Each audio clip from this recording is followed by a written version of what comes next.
Again, I'm from the Waxahachie Daily Light in Waxahachie, Texas, and we're out at what we call Getzendaner Park, a big, beautiful park here in the middle of town, and we're observing our annual Cars in the Park. It's a fundraiser by Waxahachie Daily Light and also the Midlothian Classic Wheels Car Association, and the proceeds go to a non-profit organization over in Midlothian called Mission Midlothian, an after-school, faith-based after-school care program.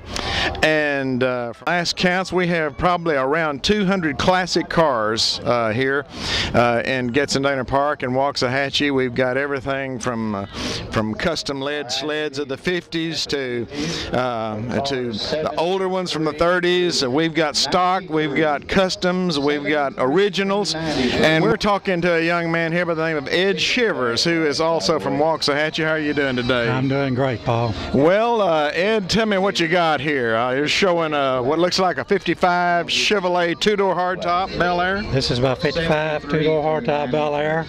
I've actually owned this car about 7 years, and did most of the work mechanically getting it in the shape it's in now. I see. You hired the painting done, I guess? Hired the painting done. This is about a 30-year-old paint job. It's getting due for another one. Oh my goodness! Well, you could have fooled me. What kind of engine have we got in here? 350 Chevrolet motor with a 700R overdrive transmission and 3 two-barrel carburetors on it. So it'll run down the highway. Yeah, I believe it will. You know, I've noticed a lot of people who restore cars seem like everybody goes to the 350. I wonder why that is.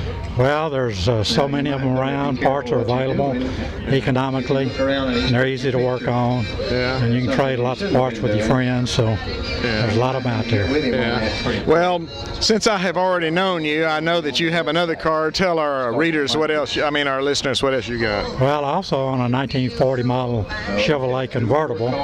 There were only 11,000 of them manufactured, so mine's one of probably only a few left. And since it was a chance of rain today, I left the convertible at home in the garage. Yeah, well, I don't blame you. That's the only two you got? You got another project you're working on? Oh, I got a couple of Model A's. I have a Model A pickup.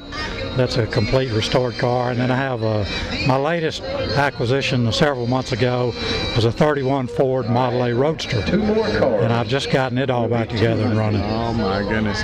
Well, I know I love antique cars and have all my life, I guess. But I just want to hear from somebody else. What is it about vintage cars that kind of rings your bell? It must be a sickness, you know, because I've been doing this since probably grammar school.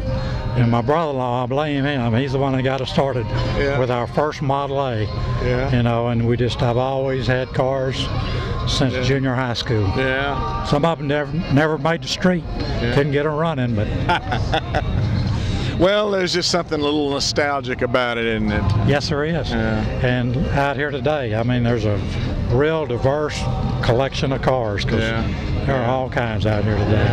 Have you ever taken an extended trip in this little baby here? Not in this car. I haven't been very far, but in my other car, my 40 convertible, we've been to Oklahoma a couple times, been to Arkansas, you know, in it, so we do drive them. Well, maybe when I get my Falcon in here in a few weeks, maybe in one of these days we need to fire them all up and make a little cruise somewhere.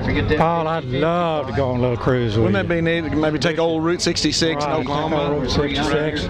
Let's do it. Let's do it. All right. All right. Hey, thanks a lot, Ed. Man, I appreciate it.